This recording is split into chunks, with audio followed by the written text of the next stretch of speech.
चलो अब कुछ सेकंड्स के लिए ना 15-18 साल पीछे पहुंच जाते हैं।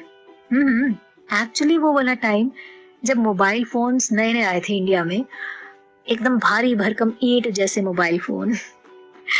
कॉल करने के तो पैसे लगते थे, इवन कॉल रिसीव करने के भी पैसे लगते थे, and call rate used to be so high, लगभग 25-30 रुपए अगर आपको याद हो तो। और ऐसे में कुछ एक लोग ऐसे आपको दिख जाते थे जो कि किसी फंक्शन में या शादी में, मतलब अपने घर वालों को कहकर रखते थे पहले से कि देखो मैं ना फलानी शादी में जा रहा हूँ, मेरे को ना 3-4 बार ऐसे ही रिंग कर देना, ठीक है।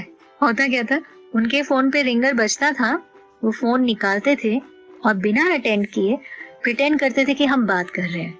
और उस वक्त उनकी मंशा, उनका मकसद ये होता था कि अपने आसपास जो भीड़ होती थी उसको ये दिखाना कि भाई देखो I can afford such a costly mobile phone. लेकिन वो लोग भूल जाते हैं कि ये जो दिखावे का जो सिस्टम है ना, ज्यादा टाइम तक चलता नहीं है, बिकॉज दूसरा बंदा भी कोई बेवकूफ थोड़े ना होता है कि उसे पता ना लगे। हाँ, मैनेजमेंट की एजुकेशन लिए एक यंगस्टर की बहुत अच्छी नौकरी लग जाती है। उसे कंपनी की तरफ से काम करने के लिए अलग से एक केबिन दिया जाता है। वो यंगस्टर जब पहले दिन ऑफिस आता है और बैठकर अपनी शानदार केबिन को देख रहा होता है, तभी दरवाजा खटखटाने की आवाज आती है। दरवाजे पर सिंपल सा इंसान, पर उसे अंदर आने कहने की बजाय वो उसे आधा घंटा बाहर इंतजार करने के लिए कहता है।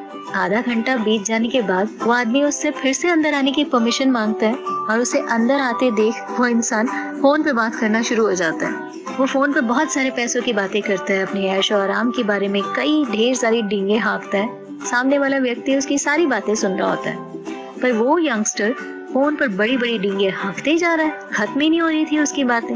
फाइनली जब उसकी बातें खत्म हो गई तो उस साधारण व्यक्ति से वो पूछता है, तुम यहाँ क्या करने आए हो? इस पर वो इंसान कहता है, मुझे ऊपर आईटी डिपार्टमेंट ने कहा कि जो केबिन आपको दिया गया है उसका फोन पिछले 1 हफ्ते से बंद पड़ा है, इसलिए मैं इस फोन को रिपेयर करने आया हूँ। इतना सुनते वो यंगस्टर शर्म से लाल हो जाता है और चुपचाप कमरे से बाहर चले जाता है।